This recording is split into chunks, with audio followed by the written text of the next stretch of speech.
And that's the lab before the last one, right? 20, lab 20, we have one more lab to go. Lab number 21, which we'll cover next Tuesday. So anyway, today we'll talk about the excretory system and the reproductive system. Very, very briefly, not too deep into that. So let's start with this. We already covered the excretory system in the lecture. We haven't talked about the reproductive system. It's one of the last lectures. So just bear with me. I will mark or show you the main parts of male and female reproductive system. So now, pre-lab questions. Two types of the reproduction, sexual and asexual. What organism reproduce by budding? We talk about the hydra from cnidarians. Many of the cnidarians can reproduce by budding. That's a type of asexual reproduction. Define regeneration. Regeneration is basically, well, a part of organism can develop into entirely new individual. Let's say the earthworm, cutting in half, the head will grow the tail. So now you have, depending on the worm, it might grow, well, the tail might grow, the head might not, but essentially the sea star or starfish, right? You're cutting it in half, each of those halves will be able to regenerate. I think planarias, yes, the flatworms, you can cut it into 10, 15, 20 different pieces, and giving the time, those pieces might regenerate into the entire organism. So now you'll have 10, 15, 20 of planaria. Each one of them will be genetically identical. So anyway, humans have what type of reproduction? We have a sexual reproduction. Which type of reproduction enables increasing genetic diversity? Sexual reproduction, and that's the main idea behind the sexual reproduction, increase the genetic variance. I think I told you that particular story before. On the final test, I added the question, short answer, something like the main purpose of sexual reproduction. And I kid you not, one of the end that I was looking for increase of genetic variance, to increase the diversity, whatever it might be, something to do with the genetic diversity, genetic variance. Easy question. I thought everybody will get it. I had a student, one of the students a couple of years ago in the face-to-face class answered, and I'm paraphrasing, but I'm pretty close to the answer. Sexual reproduction is important because it feels good. I'm like, well, not necessarily, it depends on the species actually. So anyway, I digress a little bit. So which type of reproduction increase genetic diversity? Sexual reproduction. Name two factors which can impact the homeostasis. And we already talked about the homeostasis can be impacted either by the increase of the solvent, which is water, right? Or increase of the solutes. Increase, decrease, changes in the solvent concentration or solute concentration. Insects, what key function of the excretory system? Maintain homeostasis. To get rid of any kind of waste, to get rid of extra water, to preserve some water and so on, to maintain homeostasis. Insects use what type of the structure? Known as a Malpighian tubules. Malpighian tubules, very unique structure specifically for the insects. And again, I remember insects come up with all kinds of very interesting ways how to do things, and they're doing it their own way. Sea stars have what type of special type of reproduction? It's called fragmentation. Again, we're talking about cutting the sea star. You can say it's a regeneration, but generally a fragment will regenerate itself into the complete organism. And I think it says somewhere here.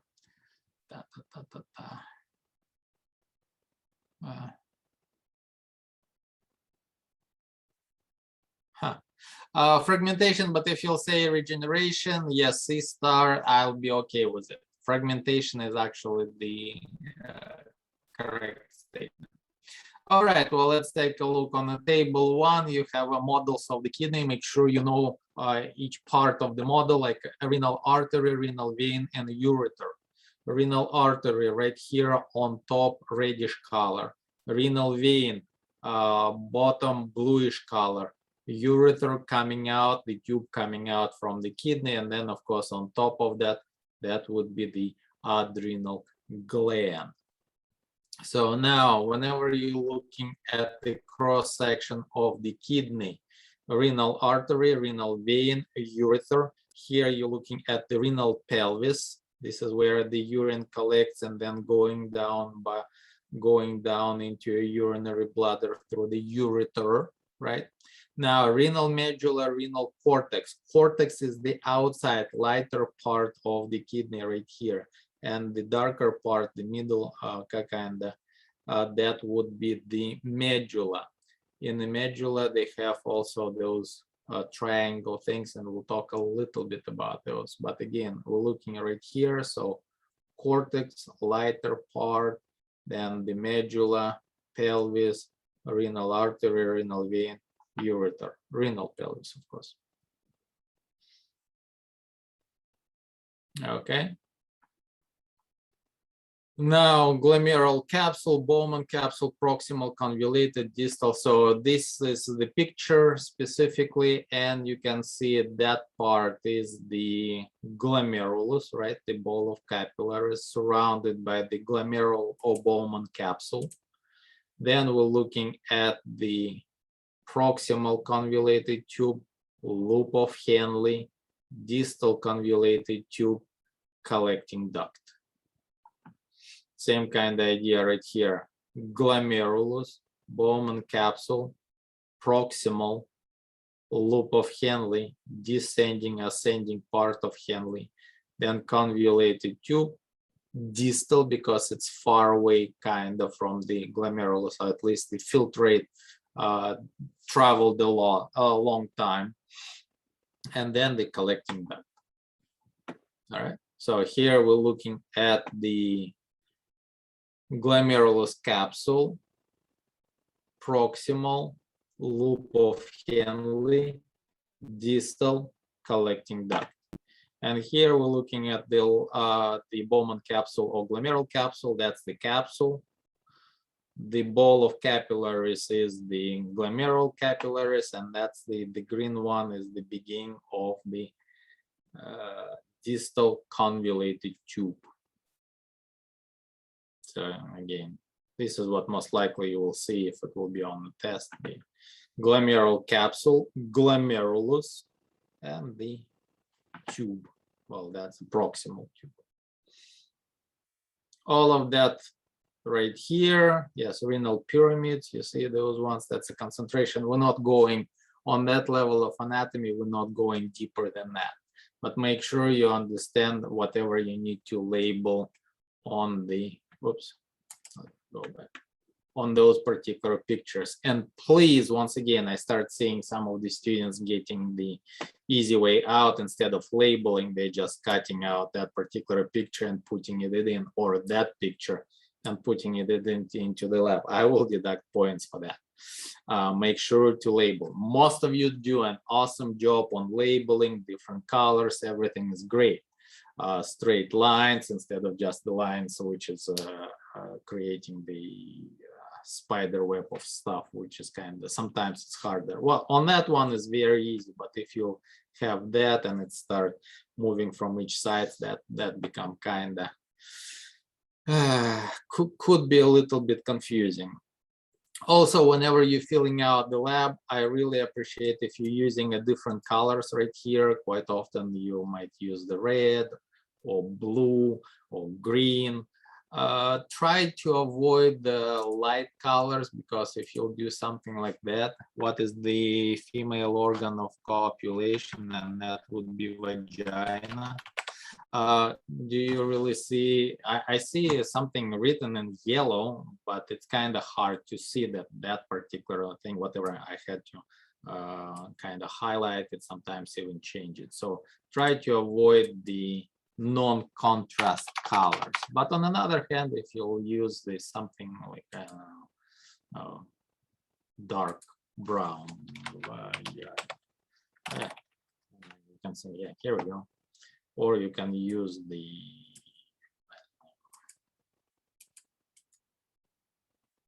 purple will do, blue really good, any kind of yeah, try to avoid any kind of very light colors like this. Almost impossible to see, hard to see. Darker color, contrast colors. All right, so anyway, let's kind of, and this is the, again, we're looking at the kidney structure right here, and the artery, renal vein, ureter, cortex, medulla, renal pelvis, adrenal gland. And this is how the adrenaline, and remember, adrenaline will be produced by the adrenal gland. Adrenaline, one of the main organs, target organs for that particular hormone is what? Heart.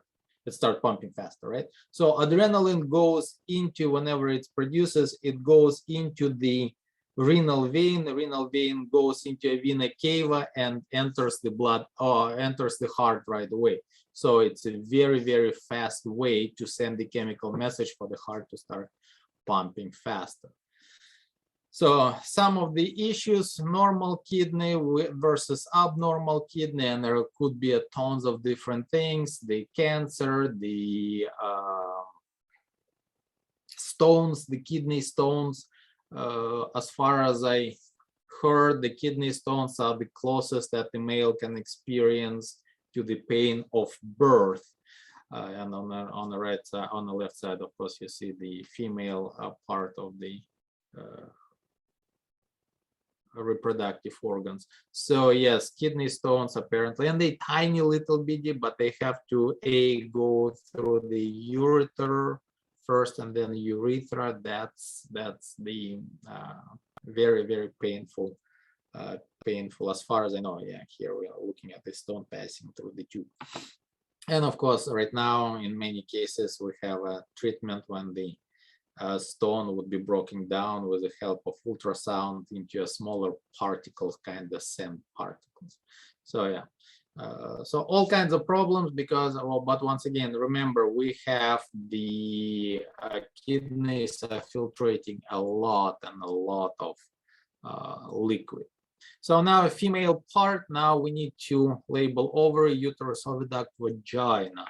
So, okay, uterus right here, oviduct would be that particular channel. It's a horn of ovary horn, and then the ovary will be right there. So that's the uterus.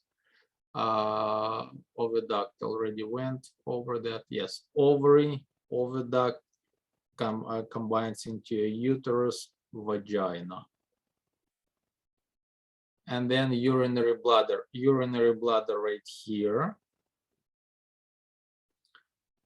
Ureter is pretty much that particular opening. It goes into the, well, it's not opening, it's basically cut of the tube. Tube will go into the, in this particular case, left kidney, and then rectum, the large part, well, plus part of the large intestine, and the anus. Okay, what is the structure of female organ of copulation? We ended up with the vagina. What structure holds growing fetus? Uterus. Uterus, that particular structure, this is where the fertilized egg will start, well, will attach, and the baby will start growing. And you might heard that the pregnant ladies, or you might even experience that, that the pregnant ladies have to urinate more frequently than the usual. They usually. Why? Because the growing fetus will be pressing on the urinary bladder. As a result, the urination needs to be more frequent. Here we go. Because of the growing baby, it's pressing on the urinary bladder, kind of squeezing it a little. All right, let's take a look. Now the ovary, oh, here we go. That's the picture. So again, we're looking at the urinary bladder, uterus, that's the vagina. Here we have a cervix, of course, and then we're looking at the uterine horn or oviduct, and the ovaries right there. So yeah, it's all labeled right here. Again, don't use that one for your lab. I added that so you can double check if you need to. So the cross section, and again showing you the uterus in the cross section. This is where Stop. somebody's having a good time. Hey, Yeah. stop. Your nails are sharp. Your nails are sharp.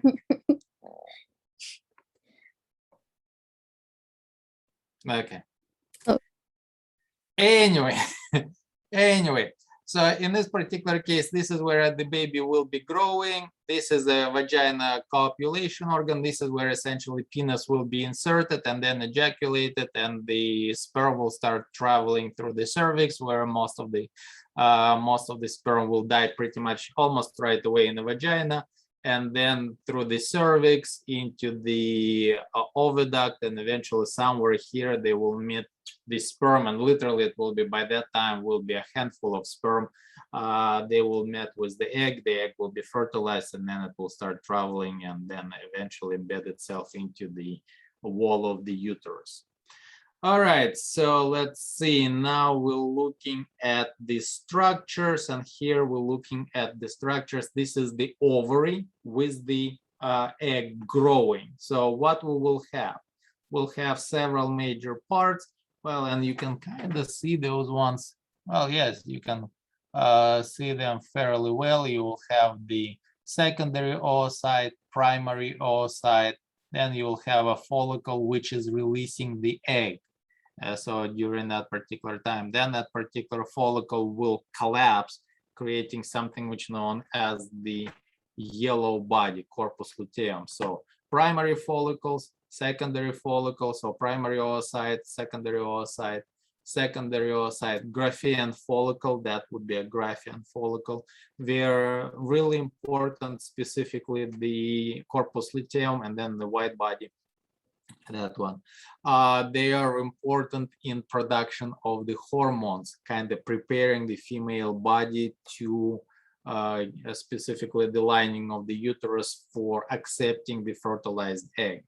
So the corpus luteum derived from remains of what structure? From this structure, which is a Graafian follicle, right? Graafian follicle. What is the function of the corpus luteum? Hormonal balance, or production of the hormones.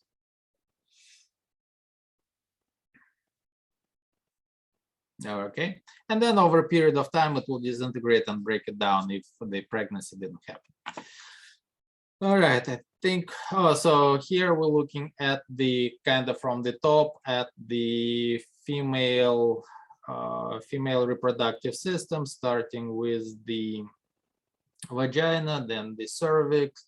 Here we're looking at the uterus, and on each side we'll have the ovaries. Ovaries will produce the egg will follow into a uterine horn, oviduct, and this is where generally the reproduction occurs. Sometimes if the egg was not released in time or earlier, and then there might be the reproduction, not reproduction, fertilization occurs right here, and a person might ended up with non-uterine pregnancy. Possible, even though quite unlikely. So after the fertilized egg went into the uterus, it will embed itself, and then the fetus will start growing. All kinds of problems, cysts, cancers, all that particular stuff. You can double check what exactly it has here. So now the male organs of the reproductive system, and of course everything starts in the testes. Testes are the organ where the sperm will be produced, right? And then the sperm, it's basically a bunch of tubes where the spermatogenesis takes place, and then the sperm will go into that particular structure which is known as the epididymis. So testes, on top of the testes, there will be epididymis. Basically, in the epididymis, the sperm will be waiting for its way out, and during that particular time, it's maturing there. And then the sperm during the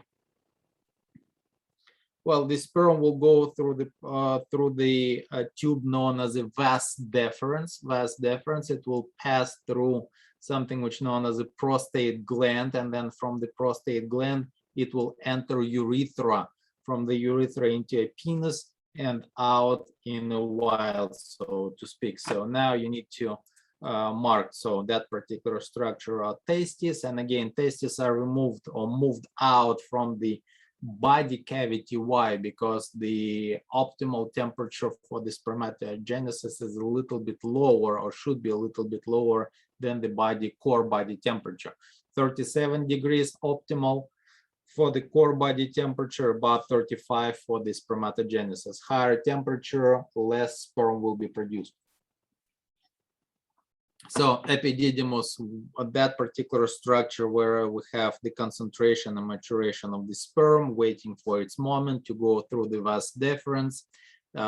Here we have a seminal vesicle, prostate, goes through the prostate, and then it's merging. I think there will be a next picture where it's a cross section. So through the prostate gland, and then entering the urethra, and from urethra out. So yeah. Well, into the penis and out. Urinary bladder, of course, right here. Rectum is right there, and the anus. All right. So now we're looking. Oh, here we go. The cross section. The cross section, and again, here we're looking at the testes. Here's the epididymis. From the epididymis, it goes into the, remember, vas deferens. Vas deferens goes through the prostate gland, and then from prostate gland into the urethra. The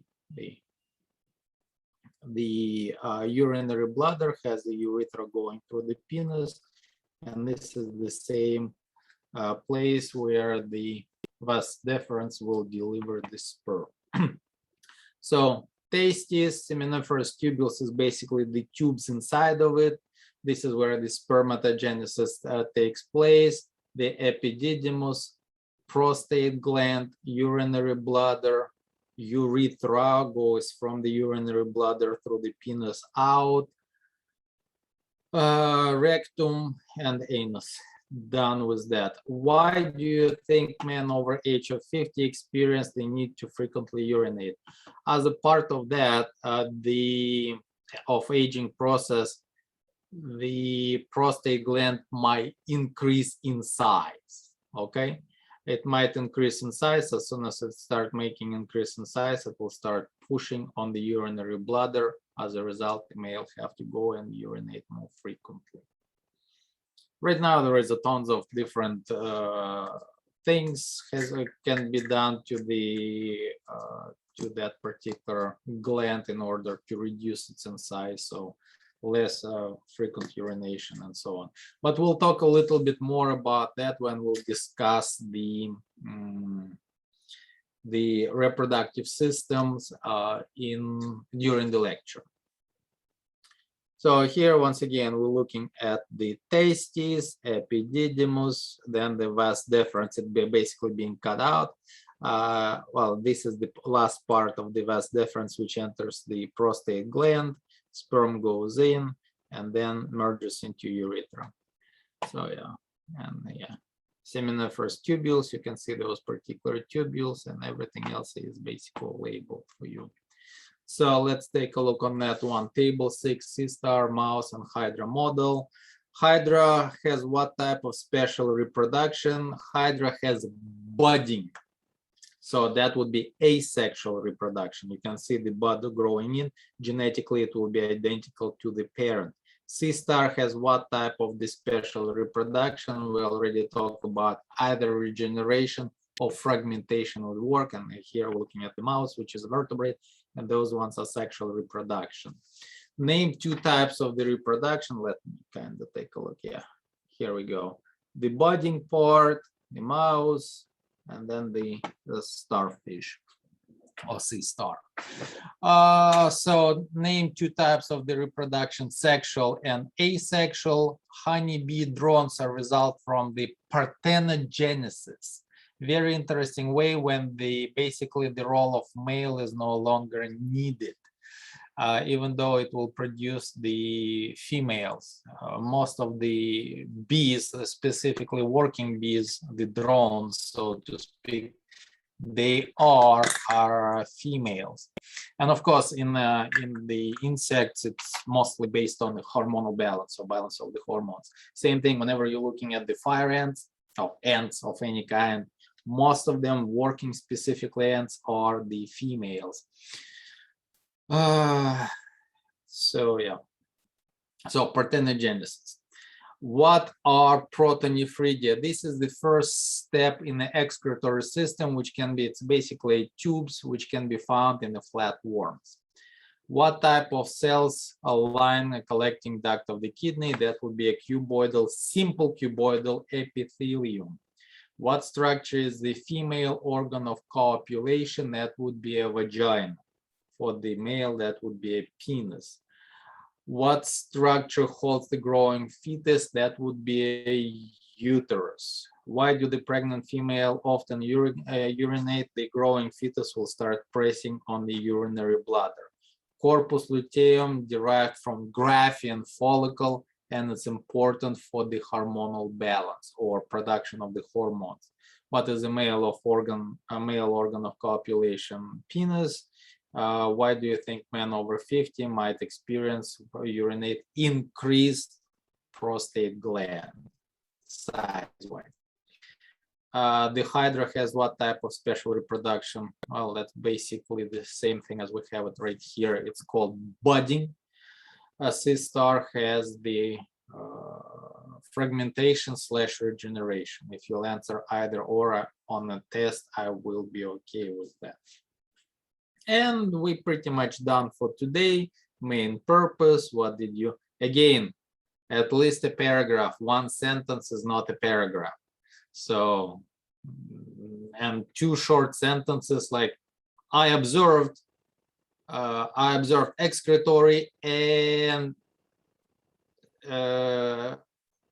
reproductive systems. That's not a paragraph. I need a little bit more than that, because some of you start kind of going over that as well.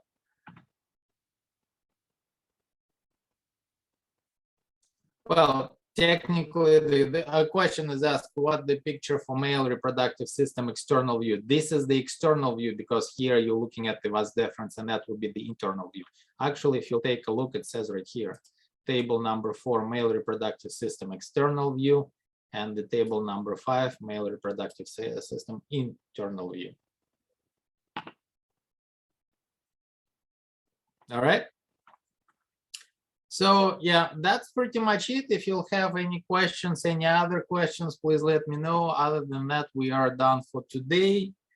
Yeah, good timing. Have a wonderful weekend. And I'll see you